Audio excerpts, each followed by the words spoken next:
السلام علیکم۔ ویڈیو کی طرف جانے سے پہلے میری آپ سے گزارش ہے کہ آپ اس چینل کو ضرور سبسکرائب کریں تاکہ ہر نئی آنے والی ویڈیو آپ تک پہنچ سکے۔ دنیا میں 3 جگہیں ایسی ہیں جہاں آپ زندگی کی اصل حقیقت جان سکتے ہیں، ہم کیا ہیں اور ہماری اوقات کیا ہے، ہماری حسرتوں، ہماری خواہشوں اور ہماری سماجی، معاشرتی اور معاشی ترقی کی حیثیت کیا ہے، اور ہماری نفرتوں، ہماری رکاوٹوں اور ہماری دشمنیوں کی اصل حقیقت کیا ہے۔ آپ مہینے میں ایک بار ان جگہوں کا وزٹ کر لیا کریں، آپ کو اپنے ظاہر اور باطن دونوں کی اوقات سمجھ آ جائے گی۔ میں اکثر ان جگہوں پر جاتا ہوں اور کسی کونے میں چپ چاپ بیٹھ کر زندگی کی اصل حیثیت دیکھتا ہوں اور پھر پوری طرح چارج ہو کر واپس آ جاتا ہوں۔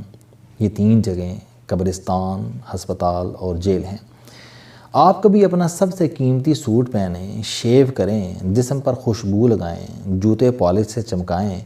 اپنی سب سے مہنگی گاڑی نکالیں اور شہر کے سب سے بڑے قبرستان میں چلے جائیں۔ آپ ایک کونے سے دوسرے کونے تک قبروں کے کتبے پڑھنا شروع کریں۔ آپ تمام قبروں کا سٹیٹس دیکھیں۔ آپ کو محسوس ہوگا کہ ان قبروں میں سوئے ہوئے زیادہ تر لوگ سٹیٹس کے لحاظ سے آپ سے کہیں آگے تھے۔ یہ لوگ آپ سے زیادہ مہنگے سوٹ پہنتے تھے، دن میں 2 بار شیو کرتے تھے، ان کے پاس زیادہ مہنگی پرفیومز تھیں، یہ اطالوی جوتے پہنتے تھے اور ان کے پاس آپ سے زیادہ مہنگی اور لگژری گاڑیاں تھیں۔ لیکن آج یہ مٹی میں مل کر مٹی ہو چکے ہیں اور قبر کا کتبہ ان کی واحد شناخت رہ گیا ہے۔ آپ کو محسوس ہوگا کہ یہ لوگ رتبے، اختیار اور تکبر میں بھی آپ سے بہت آگے تھے۔ مکھیاں بھی ان کی ناک پر بیٹھنے سے پہلے 100 بار سوچتی تھیں، ہوائیں بھی ان کے قریب پہنچ کر محتاط ہو جاتی تھیں، اور یہ کبھی اس زمین، اس ملک اور اس سسٹم کے لیے ناگزیر سمجھے جاتے تھے۔ لیکن پھر کیا ہوا؟ ایک سانس ان کے پھیپھڑوں سے باہر نکلی اور واپس جانے کا راستہ بھول گئی، اور اس کے بعد یہ لوگ دوسروں کے کندھوں پر سفر کرتے ہوئے یہاں پہنچ گئے اور زندگی انہیں فراموش کر کے واپس لوٹ گئی، اور اب ان کا مرتبہ، ان کے اختیارات، ان کا تکبر اور ان کی ناگزیریت 2 فٹ کے کتبے میں سمٹ کر رہ گئی۔ آپ قبرستان کی کسی شکستہ قبر کے سرہانے بیٹھ جائیں، اپنے ارد گرد پھیلی قبروں پر نظر ڈالیں اور اپنے آپ سے یہ سوال پوچھیں کہ میرے پاس کتنا وقت باقی ہے۔ آپ کو اس سوال کے جواب میں تاریکی، سناٹے اور بے بسی کے سوا کچھ نہیں ملے گا۔ آپ اسی طرح کبھی کبھی ہسپتالوں کا چکر بھی لگا لیا کریں، آپ کو وہاں اپنے جیسے سینکڑوں ہزاروں لوگ ملیں گے۔ یہ لوگ بھی چند دن، چند گھنٹے پہلے تک آپ کی طرح دوڑتے، بھاگتے، لپکتے اور شور مچاتے انسان تھے۔ یہ بھی آپ کی طرح سوچتے تھے کہ یہ زمین پر ایڑی رگڑیں گے تو تیل کے چشمے پھوٹ پڑیں گے۔ ان کا بھی خیال تھا کہ یہ پاؤں مار کر زمین دہلا دیں گے، اور ان کو بھی یہ گمان تھا کہ دنیا کا کوئی وائرس، کوئی جراثیم اور کوئی دھات انہیں نقصان نہیں پہنچا سکتی۔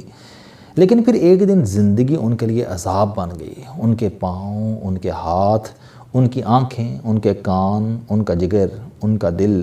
ان کا دماغ اور ان کے گردے ان کے ساتھ بے وفائی کر گئے، اور یہ اپنے ٹھنڈے گرم محلوں سے نکل کر ہسپتال کے بدبودار کوریڈور کے مسافر بن گئے۔ آپ ہسپتالوں کی پرائیویٹ وارڈز اور مہنگے پرائیویٹ ہسپتالوں کا چکر بھی ضرور لگایا کریں۔ آپ کو وہاں وہ لوگ ملیں گے جو مہنگے سے مہنگا ڈاکٹر اور قیمتی سے قیمتی ترین دوا خرید سکتے ہیں، لیکن اس کے باوجود یہ بے بسی کے عالم میں ہسپتال میں پڑے ہیں۔ کیوں؟ کیونکہ انسان ڈاکٹر اور دوا تو خرید سکتا ہے لیکن شفا نہیں، اور یہ لوگ قدرت کے اس قانون کے قیدی بن کر ہسپتالوں میں پڑے ہیں۔ آپ مریضوں کو دیکھیں، پھر اپنے آپ کو دیکھیں، اللہ کا شکر ادا کریں اور صحت کی اس مہلت کو مثبت طریقے سے استعمال کریں۔ آپ جیلوں کا چکر بھی لگایا کریں، آپ کو وہاں ایسے سینکڑوں ہزاروں لوگ ملیں گے جو کبھی آپ کی طرح آزاد پھرتے تھے۔ یہ رات کے 3 بجے کافی پینے نکل جاتے تھے، یہ سردیوں کی یخ ٹھنڈی راتیں اپنے نرم اور گرم بستر پر گزارتے تھے، لیکن یہ کسی دن کسی اپنے حیوانی جذبے کے بہکاوے میں آ گئے، یہ کسی کمزور لمحے میں بہک گئے اور عیش میں یا پھر خوف میں ان سے کوئی ایسی غلطی سرحد ہو گئی جس کی پاداش میں یہ لوگ سلاخوں کے پیچھے پہنچ گئے، اور یہ اب جیل کے معمول کے مطابق زندگی گزارنے پر مجبور ہیں۔ آپ سزائے موت کے قیدیوں سے بھی ضرور ملیں۔ آپ کو ان سے مل کر محسوس ہوگا کہ ہم لوگ رکاوٹوں کے جذبے کو ایک لمحے کا سکھ دینے کے لیے، اپنی انا کو گنے کے رس کا ایک گلاس پلانے کے لیے ہم 1 منٹ کے لیے اپنی ناک کو دوسروں کی ناکوں سے بلند رکھنے کے لیے اور ہم دوسروں کی ضد کو کچلنے کے لیے بعض اوقات ایسی غلطی کر بیٹھتے ہیں کہ موت بھی ہم پر ترس کھانے سے انکار کر دیتی ہے، اور ہم جیل کی سلاخیں پکڑ کر اور اللہ سے معافی مانگ کر دن کو رات اور رات کو دن میں ڈھلتا ہوا دیکھتے ہیں، لیکن ہماری سزا پوری نہیں ہوتی۔ آپ جیل کے قیدیوں کو سلاخوں کے پیچھے کھڑے ہو کر اپنی بیویوں کو حسرتوں سے دیکھتے ہوئے دیکھیے، آپ ان کی کانپتی ہوئی ان انگلیوں کو دیکھیے جو اپنے بچوں کے لمس کو ترس گئی ہیں، آپ ان کے بے قرار پاؤں دیکھیے جنہیں آزادی کا احساس چکھتے ہوئے کئی برس بیت گئے، اور آپ ان کی آنکھوں میں تیرتے ہوئے ان رت جگہوں کی فسنیں بھی دیکھیے جو انہوں نے اپنی غلطی، اپنی کوتاہی اور اپنے جرم پر معافی مانگ کر اگائی ہیں، لیکن قدرت یہ فصل کاٹنے پر راضی نہیں ہو رہی۔ آپ ان لوگوں کو دیکھیے، اپنے اوپر نگاہ ڈالیے اور پھر یہ سوچئے کہ آپ پر بھی دن میں ایسے سینکڑوں ہزاروں کمزور لمحے آتے ہیں، آپ بھی لالچ کے بہکاوے میں آتے ہیں، آپ بھی غرور اور تکبر کے ماؤنٹ ایورسٹ پر چڑھ جاتے ہیں،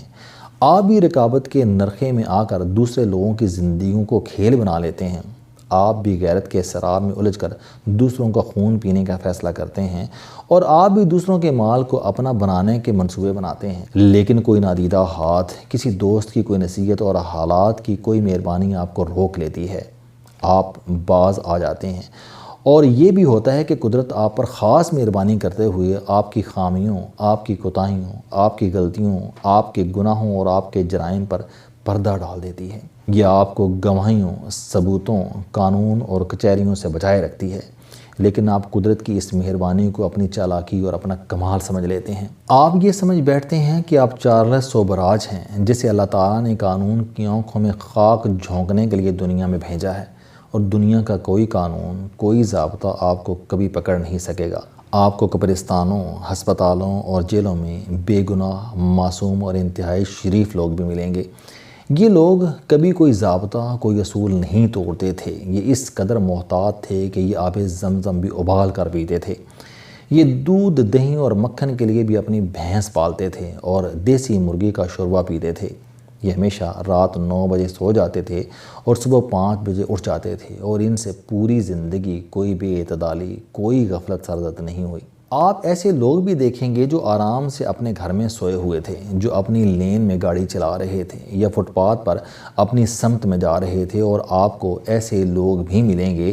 جنہوں نے پوری زندگی قانون کا احترام کیا، یہ تھانے کے سامنے سے گزرتے ہوئے بھی سر جھکا لیتے تھے اور ہر نیلی پیلی ہر قسم کی یونیفارم کو سلام کر کے آگے چلے جاتے تھے،